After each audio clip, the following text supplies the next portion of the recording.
नमस्कार प्रणाम दोस्तों, आप लोगों का स्वागत है हमारे रामदेवी कुमारी ऑफिशियल चैनल में। आज मैं लेकर आई हूँ बहुत सुंदर प्यारा सा सोहर गीत। एक बार आप लोग इसे जरूर सुने। अच्छा लगे तो लाइक कमेंट शेयर जरूर करें। चैनल पर नए हैं तो चैनल को सब्सक्राइब जरूर करें, पर सुने जरूर। कौन डरी बोले रे कोयलिया, कौन डरिया सुन बोले ललना, कौन डारी बोले श्री कृष्ण तो बोली यार सोहन लागे ललना, कौन डारी बोले श्री कृष्ण तो बोली यार सोहन लागे।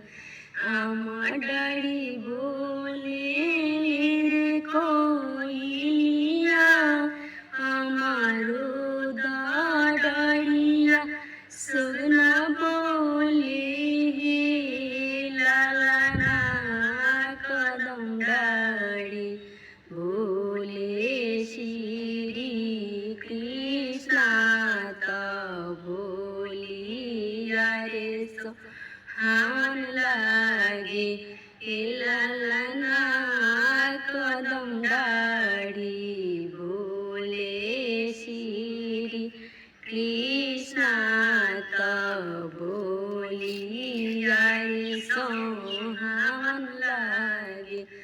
कौन फल खाइली रे कोयलिया, कौन फल सुन खाइले ललना, कौन फल खानी श्री कृष्ण तो बोली यारे सोहन लागे।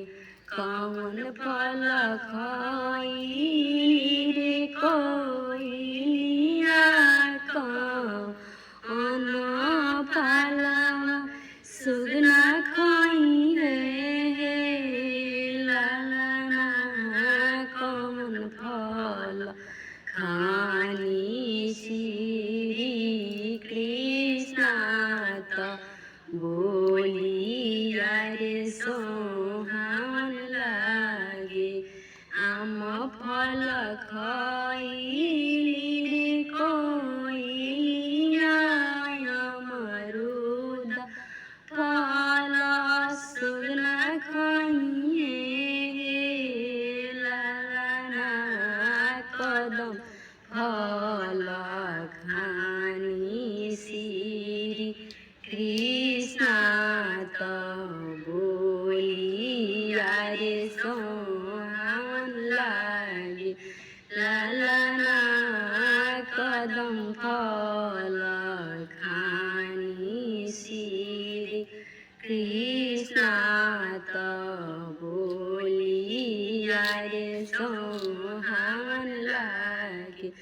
कौन डारी बोले रे कोयलिया, कौन डारिया सुन बोले ललना, कौन डारी बोले श्री कृष्ण तो बोली यारे सोहन लागे।